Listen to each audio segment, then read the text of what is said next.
नमस्ते दोस्तों। राजस्थान की धरती वीरों की धरती है। यहाँ की रेत का हर कण किसी न किसी बलिदान की गवाही देता है। लेकिन आज हम जिस महापुरुष की बात करने जा रहे हैं, उन्हें केवल एक योद्धा नहीं, बल्कि लक्ष्मण का अवतार, ऊंटों के देवता और प्लेग रक्षक के रूप में पूजा जाता है। एक ऐसे शूरवीर जिन्होंने अपने वचन, प्रॉमिस को निभाने के लिए अपने विवाह के मंडप को छोड़ दिया, जिन्होंने अपनी पत्नी का हाथ थामने से पहले एक चारनी मां को दिए गए वचन का मान रखा। यह अद्भुत गाथा है कोलू मंड के धनी वीर पाबूजी राठौड़ की। कहानी की शुरुआत होती है मारवाड़ के फलौदी के पास स्थित कोलूमांड गांव से। राव धांधल जी राठौड़ के घर एक तेजस्वी बालक का जन्म हुआ। नाम रखा गया पाबू। लोक कथाओं और ख्यातों के अनुसार पाबूजी का जन्म एक साधारण घटना नहीं थी। माना जाता है कि उनकी माता एक अप्सरा थीं, जिन्होंने शेरनी के रूप में राव धांधल जी से विवाह किया था। यही कारण था कि पाबूजी में बचपन से ही अलौकिक शक्तियां और एक अलग ही तेज दिखाई देता था। वे भगवान राम के भाई शेषनाग अवतार लक्ष्मण जी के अवतार माने जाते हैं। उस समय उस क्षेत्र में देवल चारणी नाम की एक महिला रहती थी, जो बहुत सारी गायें रखती थीं। देवल मां के पास एक बहुत ही सुंदर और दिव्य घोड़ी थी, जिसका नाम था केशर कालमी। वह घोड़ी इतनी सुंदर और समझदार थी कि उसकी चर्चा दूर दूर तक थी। पाबूजी के बहनोई जायल नागौर के राजा जींदराव खींची की नजर उस घोड़ी पर थी। जींदराव ने कई बार देवल मां से वो घोड़ी मांगी, लेकिन देवल ने यह कहकर मना कर दिया कि यह मेरे पशुओं की रक्षक है, मैं इसे नहीं दे सकती।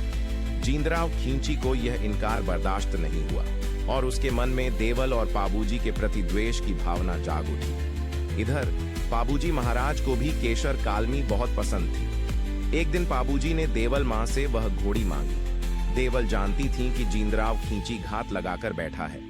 देवल ने कहा, हे पाबू, मैं तुम्हें यह घोड़ी खुशी से दे दूं, लेकिन मुझे डर है।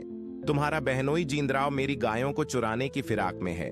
अगर तुम इस घोड़ी को ले गए तो मेरी गायों की रक्षा कौन करेगा? तब वीर पाबूजी ने अपनी मूंछों पर ताव देते हुए एक ऐतिहासिक वचन दिया। उन्होंने कहा, हे माता देवल, मैं तुम्हें वचन देता हूं, जिस दिन जिस पल तुम्हारी गायों पर कोई संकट आएगा, तुम मुझे पुकार लेना। चाहे मैं भोजन कर रहा हूं, चाहे मैं सो रहा हूं, या चाहे मैं विवाह के मंडप में ही क्यों ना बैठा हूं, मैं सब कुछ छोड़ तुम्हारी गायों की रक्षा के लिए दौड़ा चला आऊंगा। पाबूजी के इस वचन पर विश्वास करके देवल ने अपनी प्रिय घोड़ी केशर कालमी उन्हें सौंप दी। समय बीता।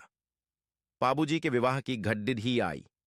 अमरकोट, जो अब पाकिस्तान में है, के सौढ़ा राणा की पुत्री फूलमदे सुप्यारदे के साथ पाबूजी का रिश्ता तय हुआ। गाजे बाजे के साथ बारात अमरकोट पहुंची। केसरिया साफा, गले में वरमाला और केशर कालमी पर सवार पाबूजी साक्षात देवता लग रहे थे। पूरा अमरकोट उनके स्वागत में खड़ा था। लेकिन उधर कोलूमंड में जींदराव खींची को मौका मिल गया।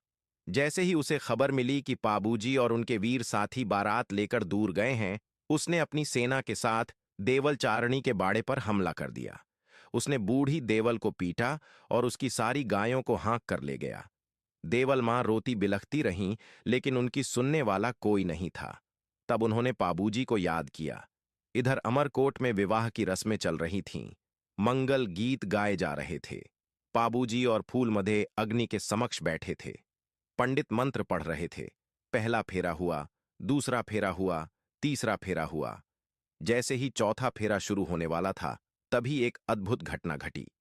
पाबूजी की घोड़ी केशर कालमी हिनहिनाने लगी। उसे आभास हो गया था कि उसकी मालकिन देवल मुसीबत में है। उसी वक्त देवल चारणी एक पक्षी का रूप धरकर, या कुछ कथाओं के अनुसार स्वयं वहां पहुंचकर अमरकोट आईं और उन्होंने पाबूजी को ललकारा। देवल ने कहा, पाबू, तुम यहां अपनी दुल्हन के साथ फेरे ले रहे हो और वहां जींदराव मेरी गायों को लूट कर ले गया। धिक्कार है ऐसे क्षत्रिय जीवन पर। क्या यही था तुम्हारा वचन? पाबूजी का क्षत्रिय रक्त खौल उठा। एक तरफ उनकी नवविवाहिता पत्नी थी और दूसरी तरफ एक मां को दिया गया वचन। पाबूजी ने एक पल भी नहीं सोचा। उन्होंने गठ जोड़ा। वो पवित्र गांठ जो पति पत्नी को जोड़ती है, अपनी तलवार से काट दिया। उन्होंने सारे 3 फेरों में ही विवाह को रोक दिया और कहा, सुप्यार दे, मेरा धर्म मुझे बुला रहा है। अगर मैं जिंदा लौटा तो ये फेरे पूरे करूंगा, नहीं तो स्वर्ग में मिलेंगे। बारात जो खुशियां मनाने गई थीं, अब फौज में बदल गई। बाबूजी हवा से बातें करती केशर कालमी पर सवार होकर जींदराव खींची के पीछे दौड़े। जोधपुर के पास देचू नामक गांव में दोनों सेनाओं का आमना सामना हुआ। भयंकर युद्ध हुआ। तलवारों की खनक से आसमान गूंज उठा। बाबूजी और उनके वीर साथियों चांदा और डामा भील ने जींदराव की सेना को गाजर मूली की तरह काट दिया। बाबूजी ने वीरता के जौहर दिखाते हुए जींदराव को परास्त किया और देवल मां की एक एक गाय को सुरक्षित छुड़ा लिया। लेकिन इस भीषण युद्ध में गायों की रक्षा करते करते वीर पाबूजी और उनके बड़े भाई बुद्धौजी वीर गति को प्राप्त हुए। उन्होंने अपने वचन की लाज रखने के लिए अपने प्राण न्योछावर कर दिए। उधर अमरकोट में जब यह खबर पहुंची तो उनकी पत्नी फूलमदे भी सती हो गईं। बाबूजी का शरीर शांत हो गया, लेकिन उनका नाम अमर हो गया। उन्होंने सिद्ध कर दिया कि रघुकुल की रीत प्राण जाए पर वचन न जाए केवल कहने की बात नहीं है। आज भी राजस्थान में पाबूजी को देवता की तरह पूजा जाता है। जब भी ऊंट बीमार होते हैं तो रेबारी रबारी जाति के लोग पाबूजी की मन्नत मांगते हैं।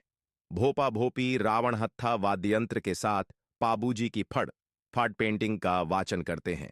पाबूजी केवल एक नाम नहीं बल्कि गौ रक्षा और वचन पालन का दूसरा नाम है। आज भी मारवाड़ में विवाह के समय 3.5 फेरों का जिक्र पाबूजी की याद दिलाता है। ऐसे महान गौरक्षक वचन सिद्ध वीर पाबूजी राठौड़ के चरणों में हमारा कोटि कोटि नमन। बोलो पाबूजी महाराज की जय।